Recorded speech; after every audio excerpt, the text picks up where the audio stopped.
ایک صحابی سے روزے کی حالت میں اپنی بیوی سے ہم بستری ہو گئی. مسئلہ یہ ہے کہ روزے کی رمضان میں کے روزے میں اگر زوجہ سے ہم بستری کر لے, مکمل ہم بستری اگر ہو نا, پھر کفارہ ہوتا ہے.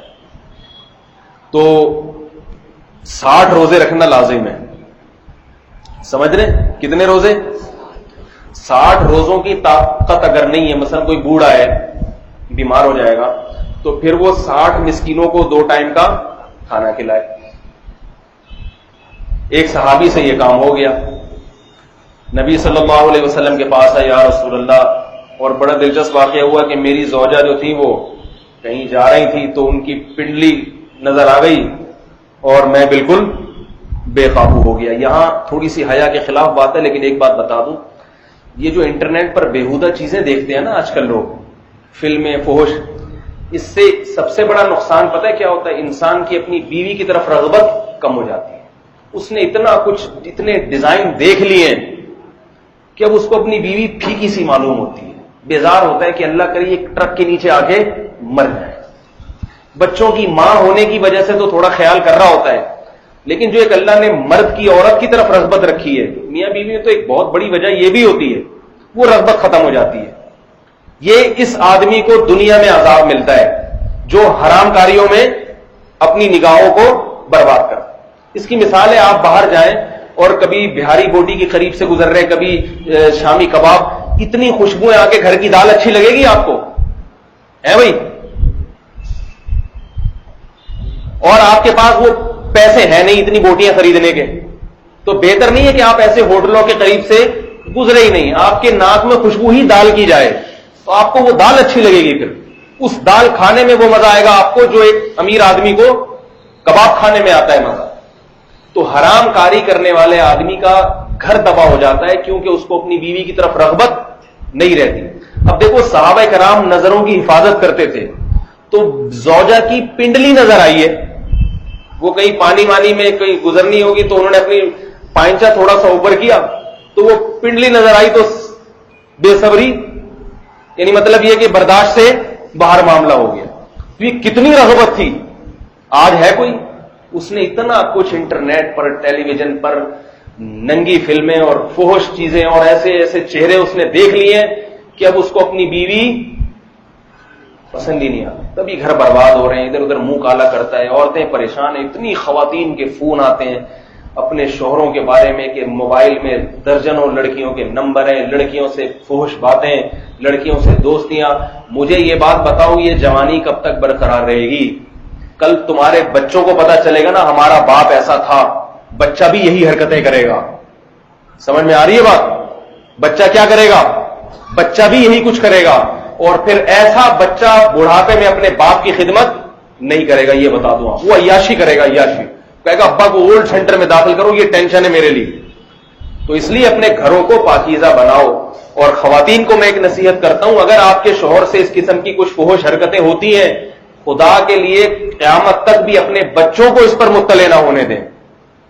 عورتیں پیٹ کی ہلکی ہوتی ہیں, شوہر کی ساری باتیں اپنے خاندان میں کر دی, اس کی عزت کا جنازہ نکال دیا. اب شوہر بعد میں بعض دفعہ توبہ کر لیتا ہے, وہ توبہ تو کرتا ہے مگر اس کے خاندان میں وہ ذلیل ہو گیا, اور خاندان والے اس کے اولاد کو بتا دیتے ہیں یہ ساری باتیں. جب اولاد کے دل میں باپ کے بارے میں یہ خیال آ گیا کہ ہمارا باپ بےہودہ ہے, فحش ہے, تو اب یاد رکھو پھر وہ اولاد اپنے باپ کو کبھی بھی باپ نہیں مانے. اس سے نقصان کس کا ہوگا؟ اولاد کا بھی نقصان ہے اس میں. باپ تو جیسا بھی اس کی بزرگی دل میں ہونی چاہیے. تو صحابی نے کیا فرمایا کہ میں بے قابو ہوا اور مجھ سے یہ حرکت ہو گئی. تو رسول اللہ صلی اللہ علیہ وسلم نے ارشاد فرمایا کہ 60 روزے رکھو. کتنے؟ 60. انہوں نے فرمایا یا رسول اللہ اس کی استطاعت نہیں ہے. فرمایا 60 مسکینوں کو کھانا کھلاؤ. فرمایا اتنے پیسے نہیں ہیں, خود مسکین ہوں. اب کیا کریں؟ قرآن حکم تو یہیں تک ہے کہ جب پیسے آ جائیں تو کر دینا, صبر کرو. لیکن آپ صلی اللہ علیہ وسلم نے یہ سوچ کے بھی تھوڑی سی تو سزا ملے نا ان کو. چلو وہ تو جب اللہ صحت دے گا 60 روزے رکھ لیں گے, پیسہ دے گا تو 60 غریبوں کو کھانا کھلا دیں گے, لیکن تھوڑی سی فی الحال سزا ملنی چاہیے. تو آپ صلی اللہ علیہ وسلم نے صحابہ کرام سے فرمایا بھائی کچھ صدقہ، ان سے فرمایا کہ کچھ تھوڑی سی رقم صدقہ کرو، انہوں نے فرمایا کچھ بھی نہیں ہے. تو آپ صلی اللہ علیہ وسلم نے صحابہ سے فرمایا کہ ان کو کچھ پیسے سب جمع کر کے دے دیں. سب صحابہ نے تھوڑا سا ان کے لیے چندہ کیا، ان کو ہدیہ دے دیا، یہ لوگ. آپ صلی اللہ علیہ وسلم فرمایا جاؤ مدینہ میں کسی مسکین کو صدقہ کر دو، یہ رقم تمہارے بھی نہیں ہے، لوگوں نے جمع کر کے دیے، چلو لوگوں کے پیسے لے لو اور جا کے کسی مسکین کو صدقہ کر دو. تو صحابی کہنے لگے یا رسول اللہ اپنے سے زیادہ مسکین کو صدقہ کروں؟ مطلب یہ کہ میرے سے زیادہ تو کوئی مسکین مدینہ میں ہے ہی نہیں. آپ صلی اللہ علیہ وسلم مسکرانے لگے، فرمایا جاؤ کھاؤ اور بیوی بچوں کو کھلاؤ. غلطی بھی ہوئی اور پیسے بھی آ گئے. تو یہ نبی صلی اللہ علیہ وسلم نے ان کے ساتھ محبت کا معاملہ کیا. تو ایسے مساکین کو نبی حکم کیا دے رہے ہیں؟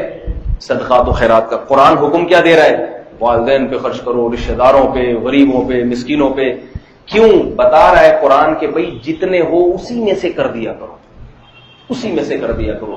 حدیث میں آتا ہے رسول اللہ صلی اللہ علیہ وسلم نے فرمایا اتقوا النار ولو بشق تمرۃ، جہنم کی آگ سے بچنے کی کوشش کرو. یاد رکھو اللہ کے غصے کو صدقہ جتنا ٹھنڈا کرتا ہے نا، اتنی کوئی چیز ٹھنڈا نہیں کرتی.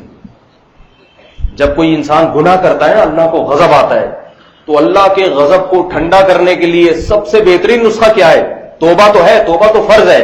توبہ کے علاوہ دوسری چیز صدقہ کر دے، کسی غریب کو کچھ پیسے دے دے، اس سے اللہ کا غضب، غصہ کم ہوتا ہے اللہ تعالیٰ. تو آپ صلی اللہ علیہ وسلم نے فرمایا جہنم کی آگ سے بچنے کی کوشش کرو صدقے کے ذریعے.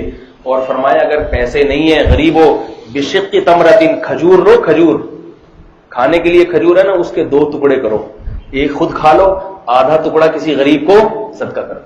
اس آدھے ٹکڑے سے اللہ تمہیں جہنم کی آگ سے بچائے گا، آدھے ٹکڑے کی وجہ سے.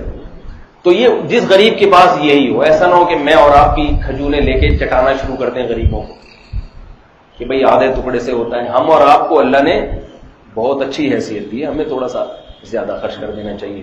اور خرچ کرنے سے مال بڑھتا ہی ہے. آج تک کسی کا مال کم نہیں ہوا. اللہ کے نبی صلی اللہ علیہ وسلم نے فرمایا کہ صدقہ کرنے سے کبھی بھی مال کم نہیں ہوتا.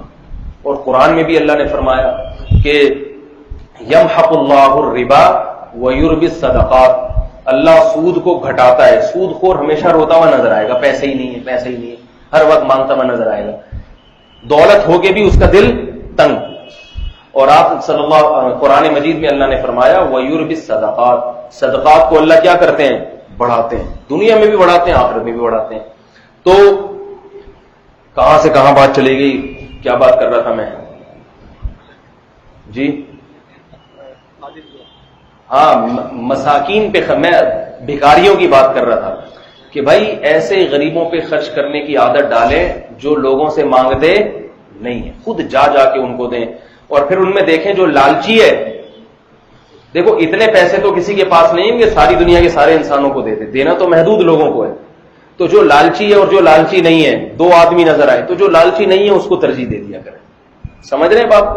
البتہ مانگنے والے کو دینا بھی جائز ہے اگر وہ مستحق ہو. آپ سمجھتے ہیں کہ واقعتاً اس کو ضرورت ہے، پھر مانگ رہا ہے، کیونکہ ہر ایک میں ایک جیسا توکل نہیں ہوتا. بعض میں تو اللہ نے ایسا توکل دیا ہے بھوک سے مر جائیں گے مگر کسی کے سامنے ہاتھ نہیں پھیلائیں گے. اور بعض بیچارے کمزور ہوتے ہیں، وہ مانگ لیتے ہیں. اگر آپ سمجھتے ہیں کہ مانگنے والا ہے، مستحق ہے، اس کو بھی دے سکتے ہیں. میں صرف ترجیح کی بات کر رہا ہوں. ابھی رمضان آ رہا ہے تو بہت سے لوگ زکاتیں مانگتے پھریں گے، ہائے ہمارا یہ مر گیا، ہمارا یہ ہو گیا، ہائے ہمارا یوں ہو گیا تو ہمارا یوں ہو گیا. اور سارے خرچے ان کے گھر کے ماشاءاللہ بہت اچھی طریقے سے چل بھی رہے ہوتے ہیں. بچے سٹی اسکول میں پڑھ رہے ہیں، ان کی فیس کے لیے زکات چاہیے. ایک ایک بچے کی 6-6 ہزار فیس ہے، ان کی فیسیں پوری نہیں ہوئی، اس کے لیے کوئی اللہ للہ فی اللہ کوئی ہمیں زکات دے دے.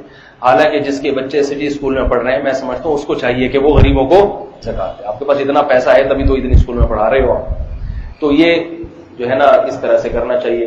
تو خادموں کے ساتھ حسن سلوک کیا ہوا کہ رمضان میں ان خادموں کو، رمضان کیا نہیں تو کسی بھی مہینے میں ان کو جتنی اجرت بنتی ہے وقت سے پہلے دے دیں، جتنی بنتی ہے اس سے تھوڑی سی زیادہ دے دیں.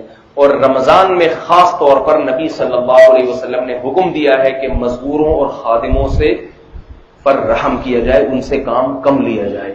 بہت سے کمپنیوں کے مالکین ایسے بدبخت ہیں کہ وہ رمضان میں شرط لگاتے ہیں کہ مزدور کو روزہ رکھنے کی اجازت نہیں، کیونکہ وہ کہتے ہیں روزہ رکھ کے کام کم کرے گا. اس حرام خور کو معلوم نہیں ہے کہ رزق دینے والا کون ہے؟ اللہ ہے. بعض نماز نہیں پڑھنے دیتے کہ نماز پڑھے گا نا تو یہ کمپنی کا نقصان ہوگا. اس یہ بڑی بدبختی کی بات ہے. تو اور سعودی عرب میں کیا ہوتا ہے؟ سعودی عرب میں، عربوں میں، جو میں بار بار بتاتا ہوں نا، کچھ صفات بڑی اچھی ہیں عربوں میں. ایک سخاوت، رمضان میں عربوں کی سخاوت دیکھو کبھی جا کے، وہاں پتہ چلتا ہے کہ ان آیتوں پر اصل عمل عرب کرتے ہیں. رمضان میں وہ کیا کرتے ہیں؟